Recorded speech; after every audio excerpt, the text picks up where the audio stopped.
How to trade option on Wealthsimple. Hi everyone, welcome back to our channel. In this following tutorial, I'm going to show you how you can trade option on Wealthsimple. So in order to trade option on Wealthsimple, it's a very simple process. All you need to do is make sure that your device is connected to an internet service and then go ahead and log in into your Wealthsimple account. Now due to some security concerns, the steps won't appear. All I'm going to do is just instruct you, so follow it carefully. Now first of all, you'll have to log in into your mobile app, and then you need to tap the search bar. Then under options, select the stock that you'd like to trade option on.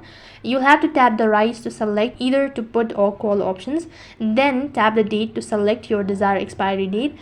Then once again, you need to tap the contract you'd like to purchase from the option chain and click the buy button in order to confirm the options. So that is how you can trade option on Wealthsimple. That is all for this video. I hope the video was helpful. Make sure to like, share and subscribe to our channel.